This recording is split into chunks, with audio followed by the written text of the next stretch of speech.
Welcome to Twisted Truths, where betrayal meets brutal payback, and where the most unexpected twists expose what people are really capable of. This story isn't just shocking, it's personal. My name is Gerald Strickland. I'm 46, live in Atlanta, and manage money for a living. Not in the flashy Wolf of Wall Street way. No, I'm the kind of financial planner people trust with their kids' college funds, their retirement dreams, and everything in between. I'm the guy who tells you not to buy the boat, not yet. I'm steady. Boring, even. But the story I'm about to tell, it's anything but boring.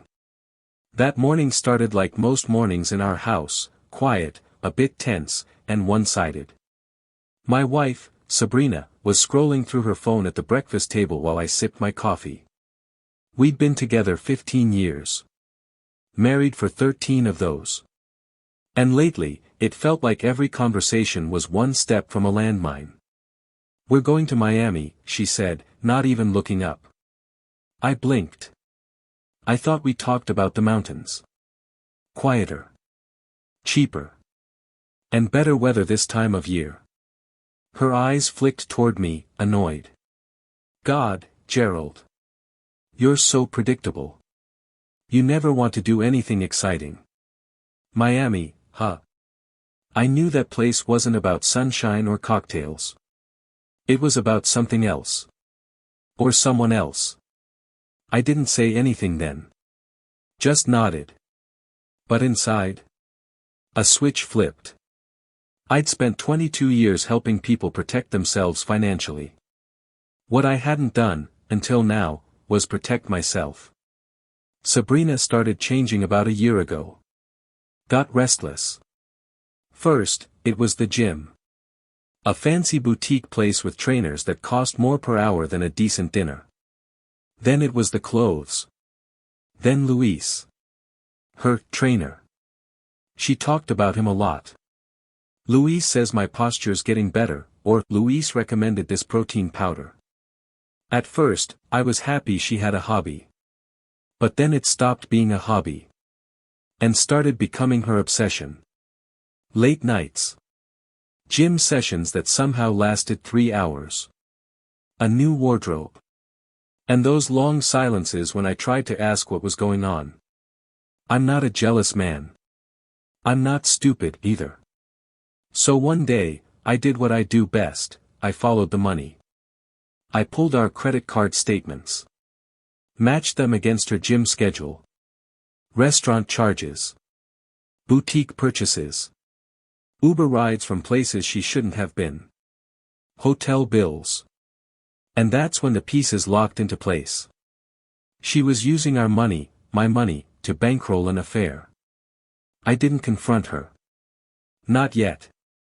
I just sat there, in the dim light of my home office, and stared at the screen. My pulse didn't spike. My hands didn't shake. I just felt hollow. I thought I knew this woman. I thought we had built a life together. I thought I was safe. I was wrong. The next morning, she kissed me on the cheek like nothing was wrong. "I've got a session with Luis early today," she said casually. "Won't be home for dinner." I nodded and watched her walk out the door with a bag I now knew didn't hold gym clothes. Then I picked up the phone and called my attorney. "Bradley," I said, "we need to talk about irrevocable trusts." 3 months passed. During that time, I moved our real estate, investments, retirement funds, and business accounts into airtight legal structures. I told Sabrina it was for tax efficiency. She signed every document without reading a word. "Gerald, you're the money guy," she'd say, flipping through her phone. "I trust you." Big mistake. By the time the betrayal came, I was ready. It was a Tuesday afternoon. I was sitting with a client discussing their estate plan when my phone buzzed. I glanced at the screen and saw the text that ended it all. "I'm leaving you. I'm with Luis now. Don't try to contact me. I've already cleaned out the bank account. I deserve to be happy." Just like that. 15 years, undone by one cowardly message. I excused myself from the meeting, walked into my office, locked the door, and checked the joint account. Zero balance. She had taken every penny from the daily use fund, $47,000. But she didn't know that was only a fraction of our true net worth. She thought she'd just pulled off the heist of the century. What she didn't know was she had just walked into a trap. I replied with just 2 words. Good luck. Then I smiled for the first time in months. Because Sabrina had made her move. Now it was my turn. After Sabrina's text, the silence in our house was almost surreal. No perfume in the hall. No makeup-stained mugs in the sink. Just me, the ticking wall clock, and the faint hum of the fridge. But I wasn't sad. I was calculating. When she said, I cleaned out the account, she meant the one tied to our day-to-day expenses, grocery runs, utility bills, the occasional dinner out. What she didn't know was that 3 months earlier, I'd liquidated our joint investment accounts and quietly transferred the funds into irrevocable trusts, with ironclad protections and her name nowhere on the documents. Real estate. Transferred to a limited liability company, owned by a trust. My business. Reorganized and tucked safely away with new ownership structures that bypassed spousal claims. Retirement accounts. All retitled under my sole ownership, protected by state and federal law. Every dollar was accounted for, and unreachable. And the best part? She signed it all. I remember the exact moment I handed her the paperwork. I had labeled it, tax reallocation forms. She didn't even glance at it. Just scrawled her signature and went back to browsing fitness influencers on her iPad. 2 days after she left, her attorney called. Mr. Strickland, the voice said smoothly, I'm Douglas Hoffman. I represent your wife Sabrina regarding divorce proceedings. We'd like to begin with full financial disclosures. I didn't flinch. Of course. My attorney's name is Bradley Coleman. He'll be in touch. Excellent. Sabrina is expecting an equitable distribution of all marital assets. I nearly laughed. Bradley and I had rehearsed this exact moment. You see, Sabrina had bank statements, old ones. Investment accounts that no longer existed in their original form. Property deeds that had been reassigned. A picture of wealth that looked promising, until you peeked behind the curtain. And Hoffman? He was about to walk face first into that curtain. Meanwhile, Sabrina was living her best life, or so she thought. Instagram selfies on the beach, clinking cocktails at rooftop lounges, Louise shirtless in every other frame. She captioned one photo, started my real life. No regrets. But here's the thing about real life, it's expensive. And $47,000 doesn't stretch far when you're supporting a 25-year-old personal trainer who thinks meal prepping means ordering Postmates twice a day. I gave it 2 months. Maybe 3. A week later, Hoffman called back, this time less smug. Mr. Coleman, we have some concerns, he told Bradley. Some of the accounts appear to be missing. They're not missing, Bradley replied coolly. They've been restructured. Legally. My client disclosed everything relevant to the current marital estate. That's not going to fly in court. Bradley didn't miss a beat. Feel free to challenge it. But you might want to double-check what your client signed 3 months ago. Sabrina started getting anxious. I could tell because she began texting me again, not to apologize, but to negotiate. Can we just talk like adults? I made mistakes, but we were married for 15 years. I deserve something. She still didn't get it. She thought marriage was a retirement plan. She thought she'd married a pushover. She didn't know I'd been paying attention for a long time. Here's what really lit the fuse. The gym where she met Luis. I'd paid for it through my business account under health and wellness reimbursements. Which meant I had detailed invoices. Every training session. Every wellness purchase. Even Louise's signature. That protein shake she loved so much. $27 a bottle. And she bought 14 of them in 1 month. Spa charges. Itemized. Personal massages. All logged. I had a paper trail for every dollar she used to cheat on me. I brought everything to Bradley. He flipped through the pages, eyebrows slowly raising. Gerald, this isn't just adultery. I know, I said. It's embezzlement. He nodded, slow and deliberate. And you want to go public with this? No, I said, cold. I want to go surgical. Sabrina's lawyer called again that Friday, voice tight and clipped. We're requesting immediate disclosure of hidden assets. There are no hidden assets, Bradley replied. There's a documented case of asset dissipation. Your client used marital funds to support an extramarital affair. We're prepared to present evidence. The call went silent. Then, we'll be in touch. The next day, I got a text. From Sabrina. Why are you doing this? I thought we could be civil. Civil? She looted our account, lied for half a year, and dumped me via text. This wasn't a misunderstanding. This was war. And I was just getting started. I used to think betrayal was loud. A scream. A slap. A dramatic confession.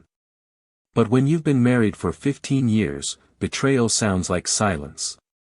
Missed dinners. Cold shoulders. A phone screen that lights up when you're not supposed to be watching. Sabrina didn't betray me with a bang, she bled our marriage out in quiet withdrawals. One gym session at a time. One Luis at a time. But now I had receipts. Bradley and I met in his office, sunlight casting clean lines across the mahogany desk. I laid the documents out in front of him like evidence at a crime scene. Wellness invoices. Restaurant receipts. Hotel stays. Text logs. Every dollar Sabrina spent on Luis, every charge she tried to bury under our joint account, was now part of a meticulous spreadsheet. 6 months of using marital funds to support another man, I said. Bradley's expression hardened. In Georgia, this isn't just adultery. It's a financial offense. I want to make sure the court sees it that way. He smiled thinly. They will. The next call came from Hoffman. This time, he didn't bother pretending. Mr. Strickland, we'd like to schedule a settlement discussion. Translation. They realized they were drowning and needed a lifeboat. Bradley set the meeting for Wednesday. I didn't sleep much the night before. Not because I was nervous, because I was angry. I had given Sabrina everything. Security. Stability. A life built from 60-hour weeks and smart planning. And she threw it all away for 6-pack abs and protein shakes. Wednesday came. Sabrina walked in wearing designer sunglasses and a white blouse like she was attending a brunch, not a deposition. She didn't look at me. Not at first. Luis wasn't with her. Bradley opened the meeting with calm professionalism. Let's begin by reviewing the documentation. He slid the stack across the table. Sabrina's lawyer turned pale by the second page. $53,200 in unauthorized marital spending, Bradley said flatly. Spent entirely on one individual. Not the spouse. Sabrina's fingers twitched. This includes hotel receipts, meal charges, personal training sessions, spa appointments, and even a rent payment for a man named Luis Alvarez. She finally spoke. That's private. No, I replied, that's marital money. You made it legal the second you used my name to pay for his lifestyle. Hoffman cleared his throat. My client is willing to return the funds and request a 50-50 split of remaining marital assets. Bradley didn't even look up from his notes. There are no remaining marital assets. Everything is legally transferred and protected. What she took is all she gets. Sabrina blinked. You mean, the $47,000? That's correct, Bradley replied. Or, we can go to court, where the judge will see evidence of adultery, misappropriation of funds, and potentially, fraud. Hoffman looked stunned. You can't be serious. Oh, we're very serious, Bradley said. Your client has one option: walk away now, or leave in handcuffs later. Sabrina's voice dropped to a whisper. Gerald, please. We built a life together. I didn't mean for it to get so. So what? I cut her off. So obvious? So sloppy? Or so expensive? I made a mistake. No, I said, standing. You made a choice. They asked for 48 hours to consider the settlement. We gave them 24. I already knew they'd fold. Sabrina had overplayed her hand, and I held every card left on the table. But I wasn't done. Because revenge? Revenge tastes better when it's slow. That night, I made one more call. To a private investigator I'd used for high-risk client audits. Can you look into Luis Alvarez? Gym trainer. Miami area. I have a suspicion about his credentials. What came back the next day made me laugh out loud. Luis had submitted a fake certification to the gym. He wasn't even legally allowed to train clients in Florida. And there were complaints. Serious ones. Multiple female clients had filed reports about inappropriate comments and boundary crossing. The gym had been sitting on the complaints to avoid scandal. Now, they had no excuse. I emailed the gym manager an anonymous tip. Attached the certification Luis used. By noon the next day, Luis Alvarez was fired. By the end of the week, his visa was under review, since it was tied to that gym employment. And Sabrina? Well, she was about to find out that her Miami fantasy was over.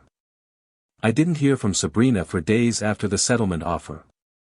Silence is a beautiful thing when it's earned. Then, on Monday night, my phone buzzed. It was her. No angry texts. No smug declarations. Just one desperate message. Luis lost his job. We need to talk. I stared at it for a moment. The same woman who had told me to never contact her again was now scrambling for a lifeline. The tide had turned. I didn't respond. Instead, I poured a whiskey, turned on some Miles Davis, and let her panic marinate. By Tuesday, I got another text, longer this time. The gym let him go. They said something about certification issues. He's freaking out, Gerald. His visa might get revoked. I know you're mad, but please, we're in trouble. I never meant to hurt you. That's the thing about people like Sabrina. They don't regret the betrayal. They regret the consequences. Bradley called that afternoon. They've accepted the settlement. Sabrina gets the $47,000. No future claims. No alimony. No asset disputes. He paused. She tried to add a clause, some nonsense about retaining rights to the marital home if things improve. I shut it down. I laughed. Good. She can keep her beachside apartment and her personal trainer boyfriend. She may not have either for long, he said dryly. That same night, I got a call from an unknown number. Is this Gerald Strickland? The voice asked. Yes. This is Officer Rodriguez with Miami-Dade. We're investigating complaints against a Mr. Luis Alvarez. Are you aware of any fraudulent activity related to his employment? I didn't lie. I told them what I'd discovered. Luis had been using a fake certification. He had been training clients, collecting money, and even offering services that weren't exactly in the job description. Apparently, Sabrina wasn't the only one funding his lifestyle. The gym fired Luis. The state flagged him. And immigration? They took notice. By Friday, his visa had been suspended pending review. Luis couldn't work, couldn't earn, and couldn't stay. Which meant Sabrina couldn't either, not with her expensive Miami life unraveling. That weekend, she called me again. I didn't pick up. She left a voicemail. Her voice cracked. Small. Gerald, he's gone. Luis had to leave the country. They're saying 6 months, maybe longer. I didn't know about the fake documents. I swear I didn't. I'm alone here. Everything's more expensive than I thought. I can't even pay next month's rent. Please, please call me. I saved the voicemail. Not out of spite. Out of satisfaction. It was the first time I'd ever heard her sound like a real person, not the polished, entitled version who used to talk down to me for shopping at Costco. That Monday, I called her bluff. I sent a formal email via Bradley's office. Your client has 7 business days to vacate all claims on Gerald Strickland's property, including but not limited to false verbal claims made on social media, references to marital support, or any attempt to solicit future financial assistance. This is non-negotiable. 2 hours later, Sabrina texted me directly. How could you do this to me?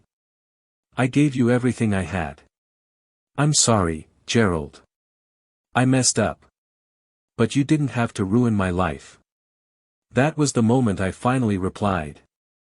You ruined it yourself. I just stopped cleaning up your mess. I thought that would be the end of it. But Sabrina had one more move to play. A desperate one. She came back to Atlanta.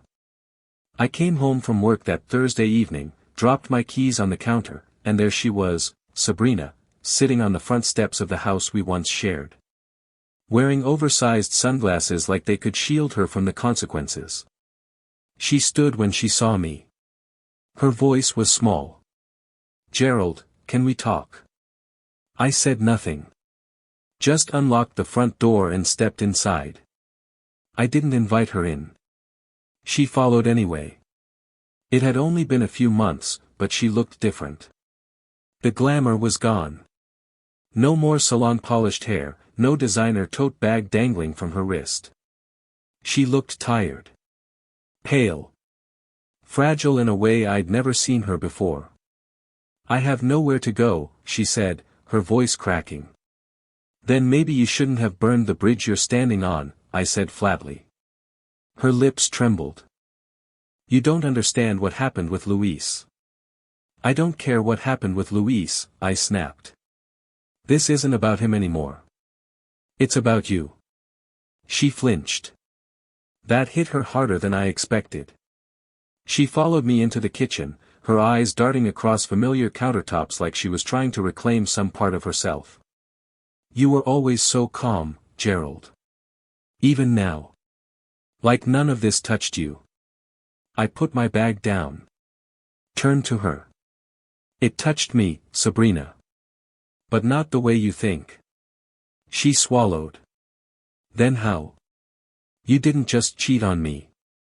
You used me. You looked me in the eye for 6 months while spending our money on someone else's future. I was confused. No. You were calculated. She sat at the table, head in her hands. I thought Luis loved me. I really did. He said all the right things. He made me feel young again. Seen. I almost felt sorry for her, until I remembered the texts, the transfers, the lies she told while I made dinner for 2. You didn't just fall in love with someone else, I said. You fell in love with the idea of being someone else. She blinked up at me. What does that mean?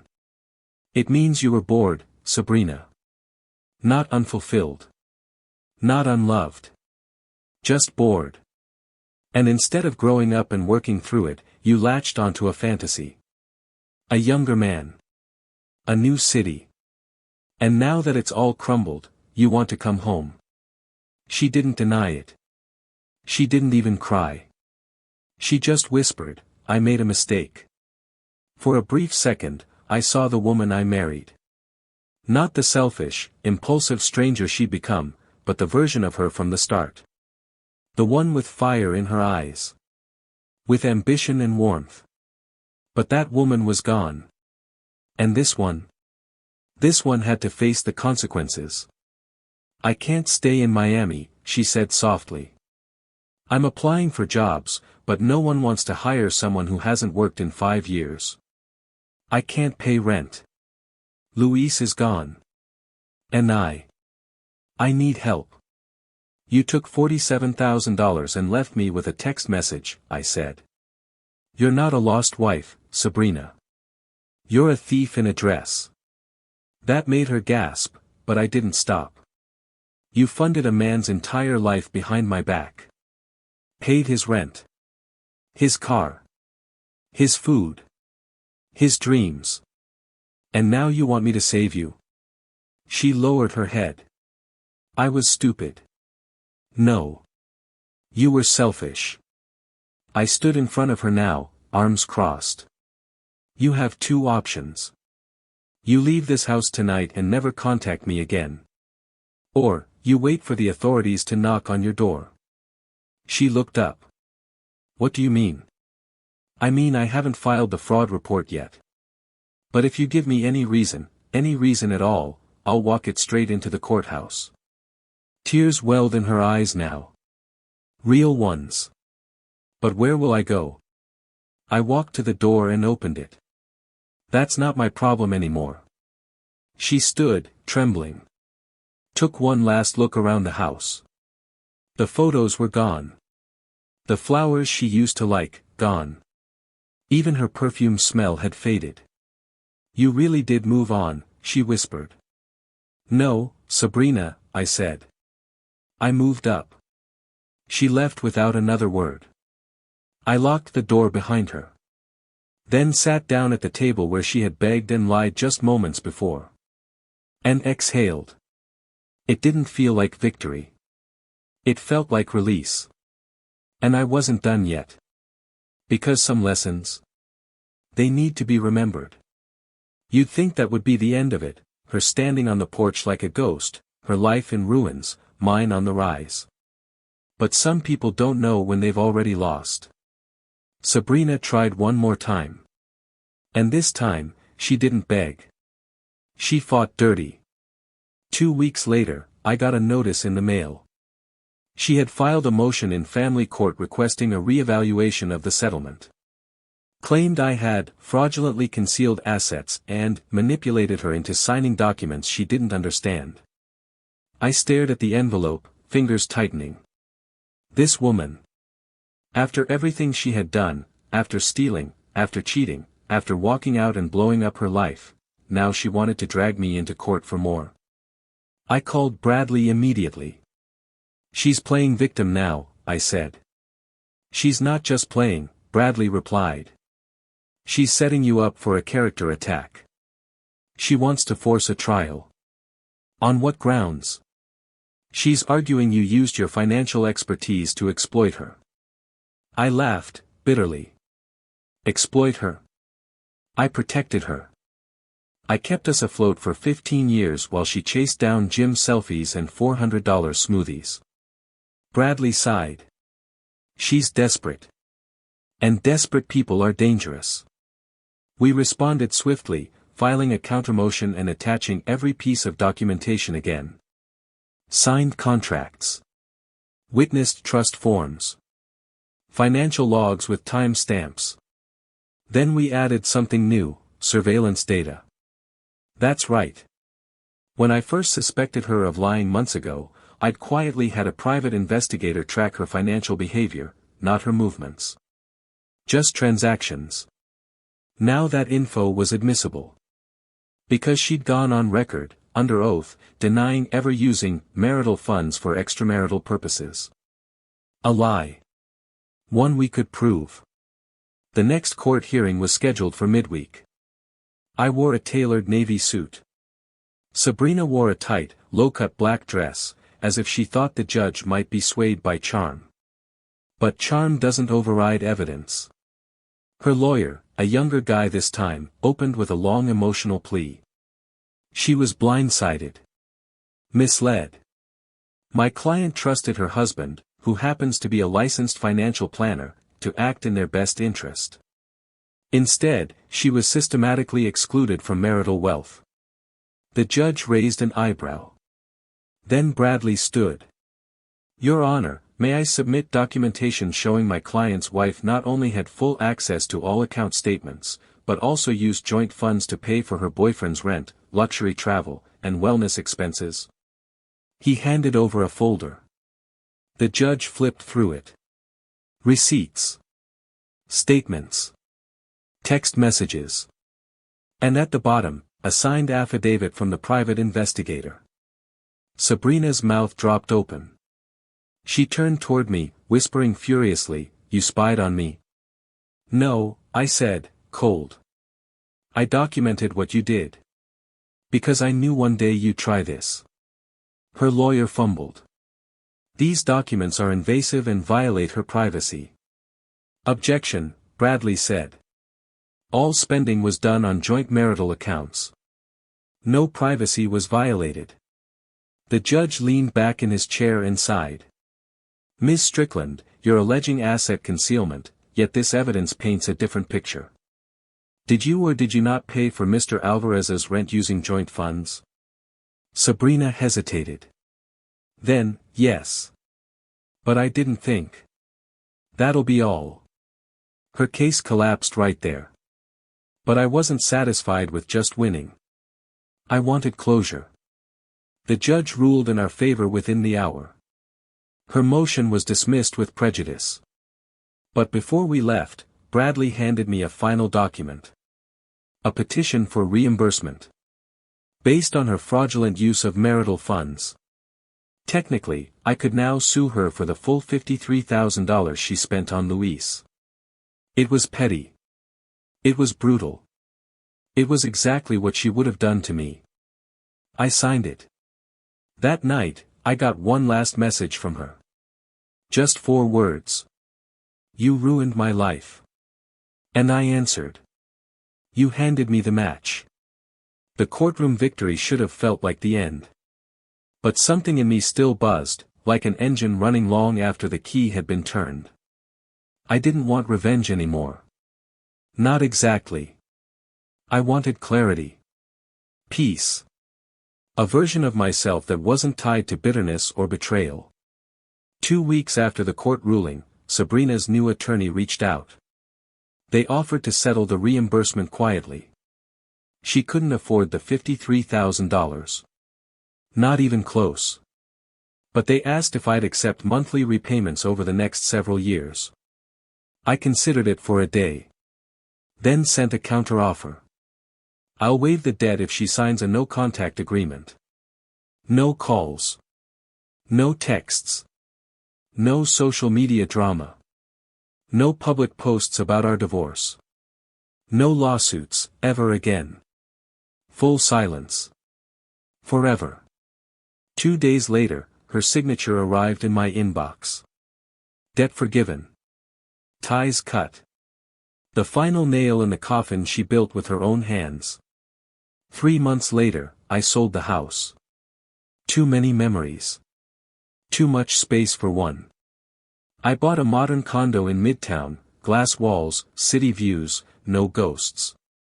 I joined a hiking group, started reading again, even picked up my guitar for the first time in years. Turns out peace isn't loud. It's quiet mornings. Uncluttered countertops. The freedom to trust yourself again. Then came the letter. A single envelope in the mail. No return address. Just my name, handwritten. Inside was a short note. No apology. No plea. Just. I hope you're happy now. I smiled. Because I was. I'd heard through a mutual friend that Luis had moved on. Apparently, he was dating an older widow in Texas now, some wealthy woman he met at a wellness retreat. Same story. New victim. Sabrina. She was working as a hostess at a hotel restaurant outside Miami. Living paycheck to paycheck. She'd posted a selfie recently, filters on full blast. A forced smile. The caption. Starting over is hard. But I'm a survivor. No likes. No comments. I didn't feel pity. I didn't feel rage. Just, closure. She once said I was predictable. Safe. Boring. But she forgot, I'm also smart. And patient. And I never forget where the money goes. In the end, she walked away with a man who couldn't legally work. I walked away with my assets, my career, and my integrity. And best of all, my silence was louder than her downfall. In the end, truth has a way of surfacing, even if it comes twisted through pain and betrayal. As one wise voice once said, sometimes your greatest enemy was once your closest ally. If this story struck a chord with you, let us know in the comments.